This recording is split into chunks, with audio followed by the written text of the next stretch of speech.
Hi, guys, and welcome back to Read Dirty to Me. I'm your host, V. Cummins, and I am here with a super special episode. So, usually I do Sundays, and we've been talking about Bridgerton, or I've been talking about doing Bridgerton. You might be thinking, maybe this is finally Bridgerton. And I want it to be Bridgerton so bad. I desperately want to talk about Bridgerton. But here is my issue with it, okay? Because I love the books. Like, I'm loving the stories and stuff. They are just so much harder for me to get through because, one, it's one of those that you have to sit down and you have to be in the world, right? I'm not used to reading historical romances. I'm trying to get myself back into that world. And it's not as simple as, like, while I'm cooking dinner, I can just read them because I know me and I get lost, especially whenever it's in third person, And I actually think it's a third person more than it is, like, the old-timey language, because for me it's just so hard to connect when it is in third person. But I am loving the books, and I cannot wait to talk about it. Also, I just had to listen back to do something, and I said Bridgerton so much, so if you were doing a drinking game, I'm really sorry. If you have seen the title of this episode, you will know that this is actually about Give Me More by Sara Cate. So this book came out today. That is how quickly I'm talking about it. Because honestly, it's just that worth talking about. So, admittedly, this has been one of my most anticipated books of the year.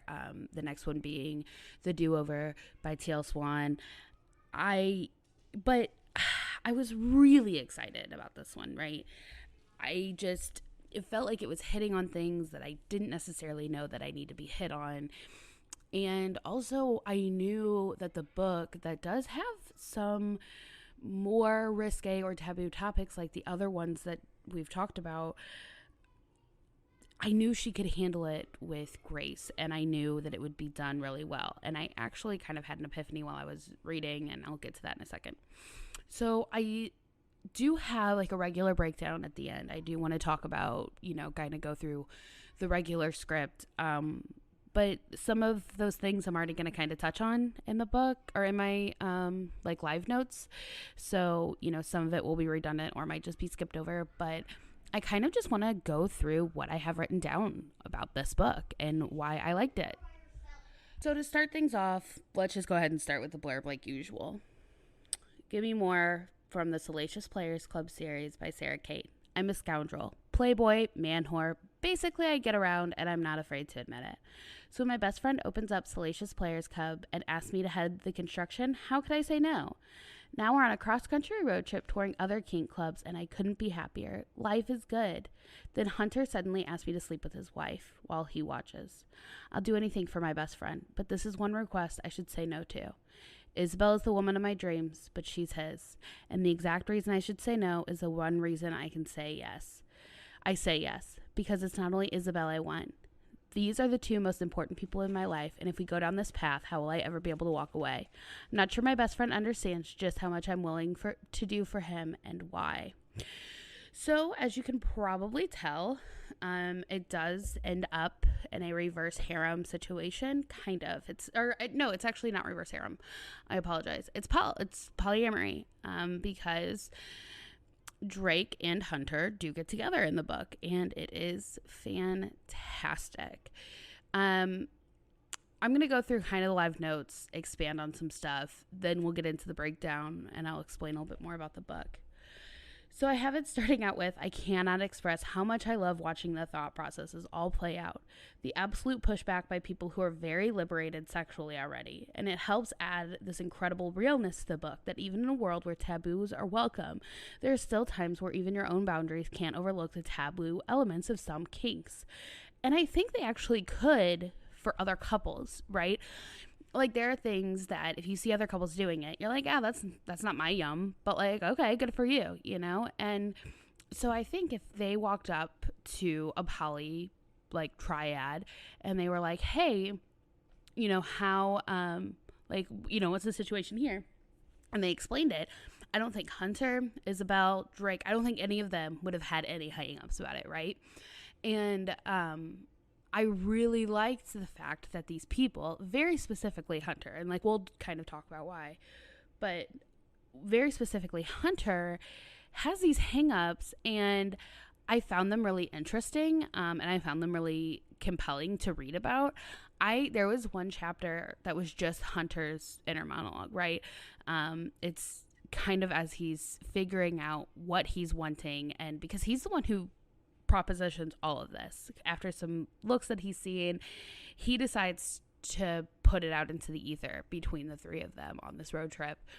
And I found the conversations that he had to have with himself throughout the book really, like, I think some of my favorite writing, because it added this element of like, I am really sexually okay with pretty much everything, but I have to come to terms with these big things and what they mean for me, and kind of battling his past. The way that Hunter has to have a whole chapter figuring it out in his own mind, and then he brings it up to Isabel and Drake, and they're immediately upset, like viscerally upset. And I do think that some of that upset and anger is guilt, because they do want to have sex, and it's so interesting to see. And then literally the next line of note is, next chapter, it's guilt, because we get to next chapter and it's Drake, and he's incredibly guilty. When the request comes, he's mad. He almost seems mad or upset and confused, and you really get to explore why. And I loved that this was Drake's book. Like the synopsis is from Drake's perspective. And I felt like you really felt that, you know, because you've obviously seen Hunter and Isabel, and you've seen Drake, and really, I don't know why, I guess, but for a while I always considered more Drake like his friend from Eyes on Me, but no, he's very much, it's always been him and Hunter. And I don't think that that's like a writing mistake, like Sara Cate didn't make that, you know, well known. It was probably just like a me thing, and also because Garrett used Drake's name as like a catfish type of thing for his stepsister. So yeah, so I have next chapter, it's guilt, at least on Drake's part. And I really like the line that Hunter says, which is, maybe the reason my marriage is so sacred to you is because you've always been a part of it, and maybe what I'm asking you isn't so crazy after all. And I think that really kind of leads to the thesis that I've had. So most of these notes are like at 20% of the book, right? Because a lot of the stuff that I felt like led my discussion on, or what I wanted to talk about with this book, kind of happened in the first 20%-ish until the end. And I think that in the first 20%, I was thinking they have let Drake go, right? So Hunter sees Isabel. I will say, not trigger warning, content warning, I guess. Hunter and Isabel meet when Isabel is 17 and Hunter and Drake are 23. They don't hook up until her 18th birthday, but he is pursuing her. You don't see much of it at all, but just kind of putting that out there. So they have been a threesome pretty much this whole entire time, just without the sex. It was like Hunter couldn't allow that section of his brain to accept what he wanted with Drake. And I think he very clearly loves Isabel. There's no doubt about it. Isabel is his. They are together. They are happy. They are in love. But there is something that kind of has to be mentioned for how much he loves Drake. And I think that they have always kept Drake as close to them as they could, because Hunter could not accept what he wanted from their relationship at the time. So, funny story here. This last pit was off of a tangent that I went on because I was remembering things kind of from the end of the book, but I looked back at my notes, and one thing that I say is that they actually are allowing Drake to sow his wild oats, and now he's seeing that it's not enough, and they're all mature enough to enter the sexual side of their love, because that's what I thought it was, if I'm being honest. At 20%, that is 100% what I thought the book was going to be, like what the end was going to be. And very quickly that kind of got smushed, if I'm being honest. And so I kind of like that I went on a tangent about what I see later on in the book and where that comes up now. So Another thing that I've noticed is that we really, really spend time with each of them and are already in the first 20% of the book. You can see their history. You see their present time, you know, where their headspace is at pretty much. And like I said, this is before I knew a lot of where Hunter's headspace was at. So I actually kind of amend that now, that by 20% you don't fully, you know where Hunter's ideas are coming from. You can see those forming.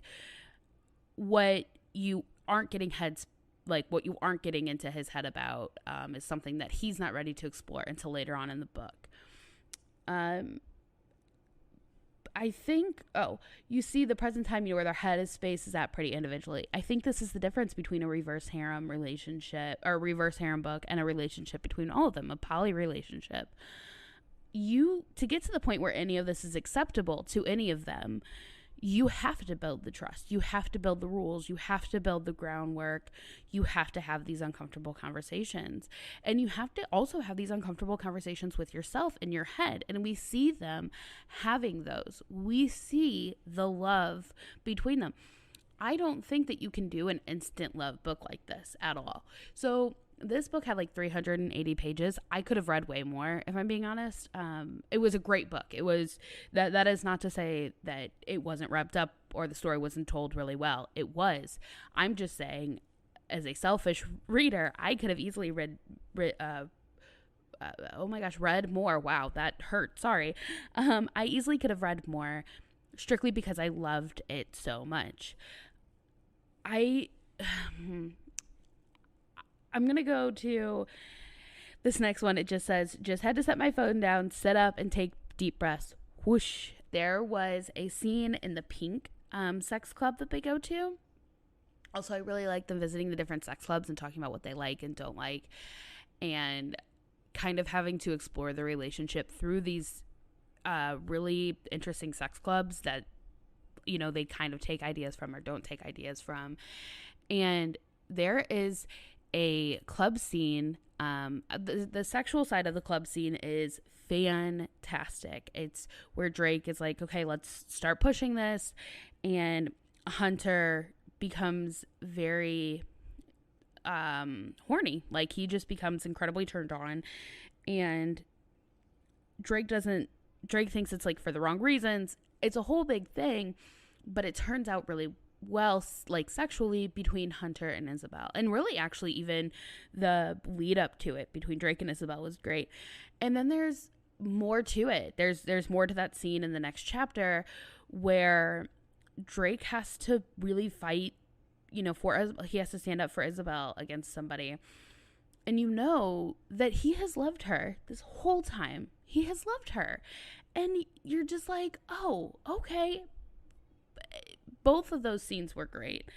Very specifically, when I said that I needed to set my phone down and take a deep breath, was the sexual scene, if I'm being honest. But I really loved watching all the subtle ways that Drake, through all of the ways that we have been told that he is a scoundrel, by his own admission and from other books, he has always loved her and him, but he has always really loved her in a way that was really quiet. And I thought that was beautiful. Hunter loves her out loud. Hunter loves her viscerally and openly and shelter, like, from the storm of life. You know, he keeps her very naive in a way. Not in a bad way, not in a weird way. She has a very sunny outlook on life, and Hunter kind of allows that, like, allows her world to look like that. And Drake does too, but Drake is so quiet about it that even Isabel didn't realize after, you know, all these years that they have been around each other. And I thought that was really cool to watch. One thing about Sara Cate's books that I'm realizing, at least in this series, that these relationships are real. These are not like you can take the story and change the names and, you know, you just have another book in the genre. Because with Praise, you took the dom-sub relationship, and instead of doing the degradation or things like that, you were seeing the praise aspect. And I feel like that it's not always allowed. Sorry, I did like speech to text when I was doing some of these notes, because I was also like trying to cook and read and take notes. So excuse me for just a second, because usually you're seeing the BDSM part, and with Eyes on Me, Garrett lets her continue this fantasy and lets her continue, or not lets her, but like has her continue the cam job because he knows that she loves it. And you have these taboo relationships or these taboo aspects, and instead of just letting them be taboo and smutty and dirty, Sara Cate is giving these people and giving these topics and giving these kinks space to be validated and to be real and to be expanded upon, even in, you know, regular, like quote unquote regular relationships. These people are expanding their bounds of sexuality in really safe spaces because she allows these taboos to play out safely. And I find that really fantastic. And from what I'm seeing with this, you're also seeing that boundary. You are seeing these boundaries with these people, and these aren't just characters of a dynamic. I really want to expand on this and talk about this. These guys are not characters. They are not your typical like alpha. They're not your typical scoundrels. They are not your typical like you know, quiet little yoga instructor. These are people that once they get into the dynamic, have no problem standing up for what they want, you know, at a certain point. And not only that, but they feel real. Like they feel valid. Every time you're listening to Drake be upset, you want to hold him. And every time Isabel is standing up for Drake and loving him so fiercely, even standing up to her husband of 10 years, you believe them. You know, you believe that they want to do this because they are real. Because Sara Cate has made these characters jump off the page in a real, beautiful light.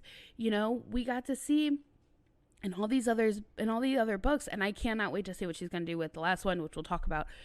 You get to see these things that may not be your yum work, because she's taking the stigma of them and showing you, pulling back the veil. It feels like you feel the respect through all of it, and I think that that's a great undertone to it.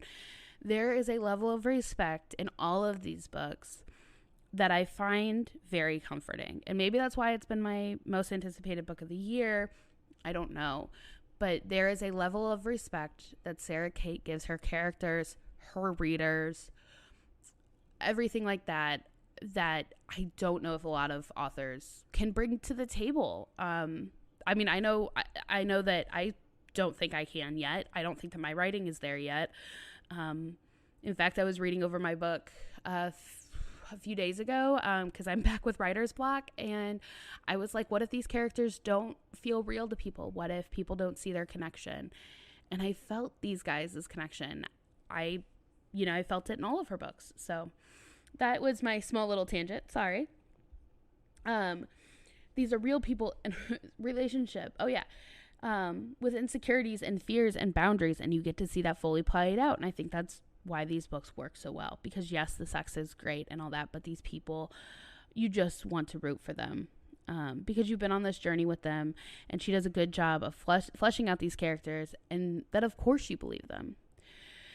And then in all caps, it just says, oh my gosh, there's one bed trope. Oh my gosh, stay calm, which I actually posted on my Instagram story, which I'm kind of having fun with Instagram, which is not something I thought I would ever say. One thing I love a lot is that she really does care fully about Drake. She refuses to let him be a pawn, and I really respect her. And when I wrote this, I was talking about Isabel, but I just want to give another shout out to Sara Cate, because she does not treat Drake like she could. Drake reminds me a lot of Anderson from the merger last week that we talked about. I think I find myself really drawn to the characters who are very out and bubbly. Dr. Stanton, Cameron Stanton, reminds me a lot of that. His book by T.L. Swan really works. The book that we talked about last week, or when I talked about the merger, I had also said, oh yeah, he reminds me of Thach Kelly's book by Max Monroe, which is Banking the Billionaire, I believe. I really love the guy who is the life of the party, who is the flirt, who is the, I keep saying scoundrel because it's what Drake calls himself, but we see the scoundrel, we see the rake, to bring it back to Bridgerton, which Take a Shot. We see that person break down, or we see them not break down, but we get to hear their inner thoughts, and they're not just this rake, there is a reason. And his reason was just because he loved his best friend. He loved his best friends. And that's really nice. And I like getting to see that big sunshiny rake, get to be vulnerable. It's a really beautiful thing to see. And then I have my favorite line. I guess you were his whole world. He was mine. Oh, sorry. I guess while you were his whole world, he was mine. It was beautiful. It was absolutely beautiful. There is a reason why I'm talking about this book an hour after reading it. There is a reason why I am putting this episode out there. It's because this book was really great. This whole series has been really great. And next we have Mercy, which is Maggie's story. And I really like what I found really funny, and maybe it's the Taylor Swift, fan in me that really loves to see like parallels where they aren't one, where there isn't one. What was that? Where there isn't a parallel. But one thing that I really liked was really in the books, we've talked about Isabel and Hunter. We have talked about Garrett, we have talked about, like all the other couples, and Maggie has always been there. She's the fourth owner. And we always kind of don't know what's happening with Maggie. I knew she was going to be the fourth book. I knew the fourth book was called Mercy. That's all I know. And I've been really interested to see what's going to happen. But what I really liked was at the end of this book, not at the very end, but at the relative end, they're kind of mocking Maggie because Maggie kind of gave them shit. And they're like, oh yeah, well, what are you doing? Like, we don't ever see you with anybody. Like, what are you doing in your spare time?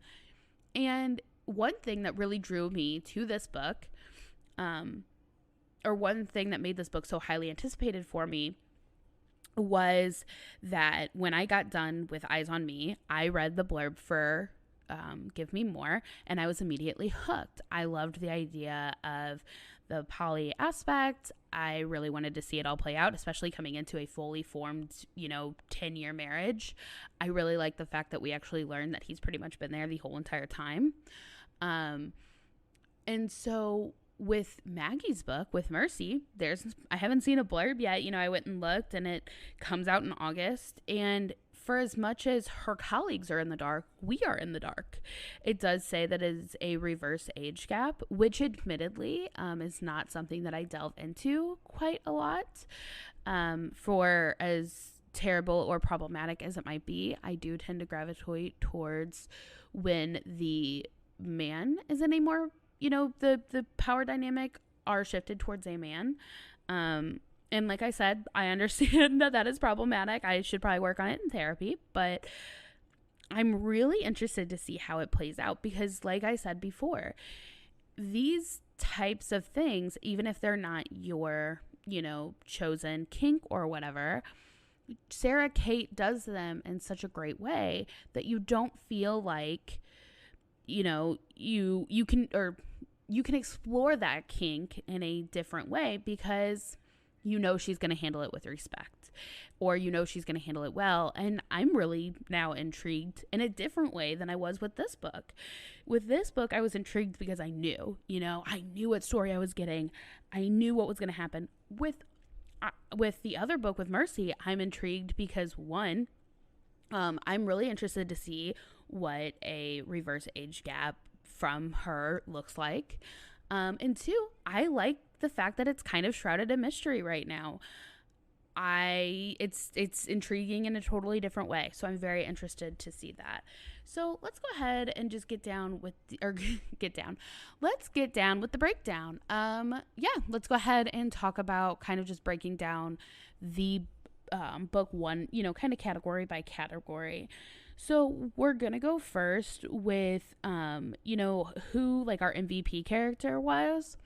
And while I do believe that a lot of my favorite, actually, I can't do an MVP character because I loved Hunter because he really had to fight with his inner demons because trigger warning, content warning, his dad was abusive in the past. His dad did say some really terrible slurs that were definitely like homophobic in nature. It is really hard to read.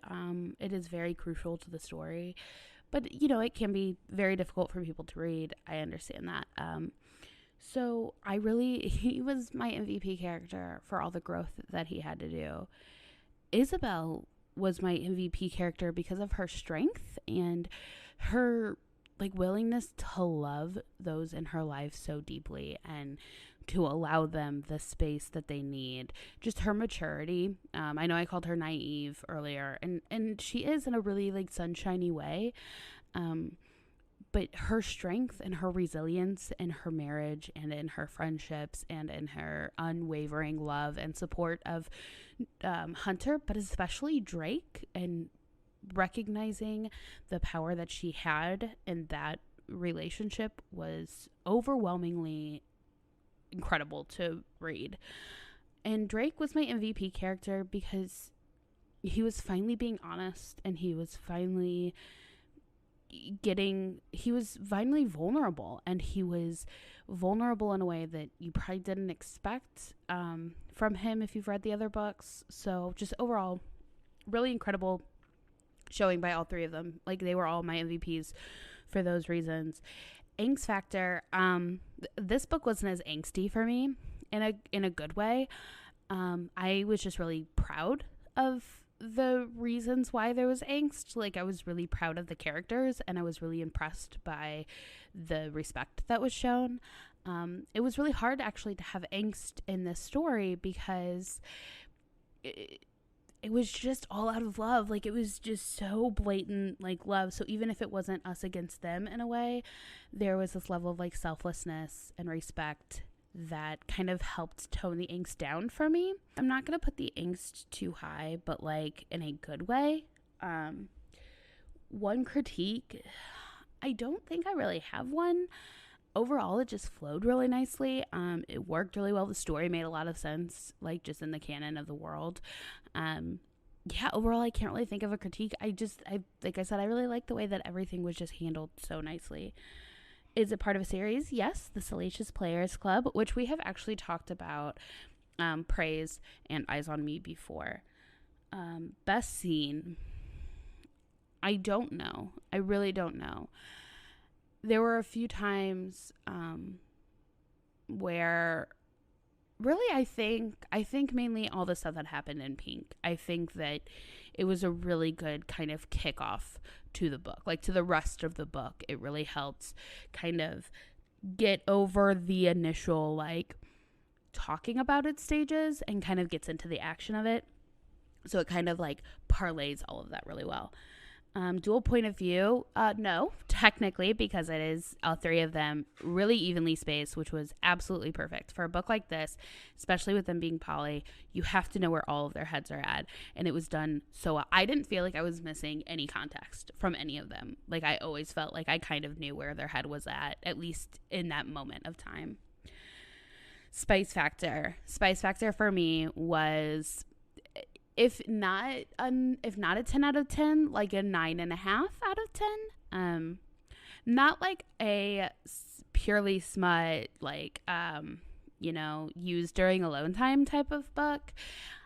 It's more of just like, does it work in the context of the book? Yes. Does it work like with taking my breath away? Absolutely. Like, there are multiple moments that were absolutely fantastic in regards to that. So yeah, definitely like a 9.5, 10 out of 10 for me, especially in the world of the book. It was just very well done. Happy ending scale. So I got the bonus epilogue for this one. It was great. The original epilogue is very cute too, but I highly recommend downloading the bonus epilogue. I would put the original epilogue at like a 7 or 8 out of 10, and the like bonus episode or the bonus one about a 9 out of 10.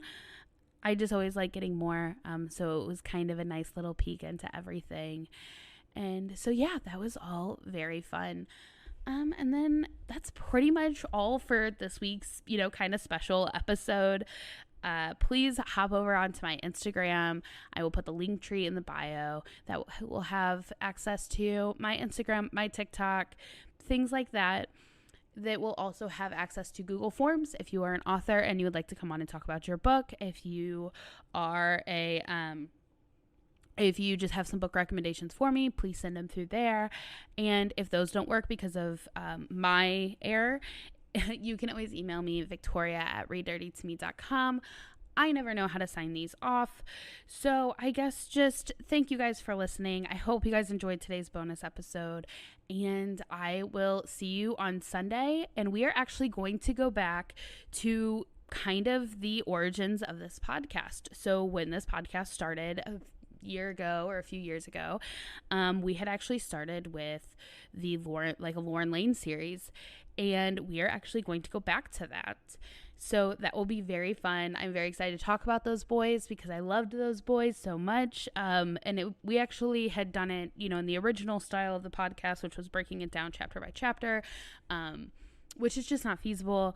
So it'll be fun to kind of just go through and do light touch on all of them, and really get to go back and visit those boys, and they're wonderful women. So that is it for this special episode. That is not it for the week. So I hope to see you guys soon. And thank you guys so much for listening. Bye.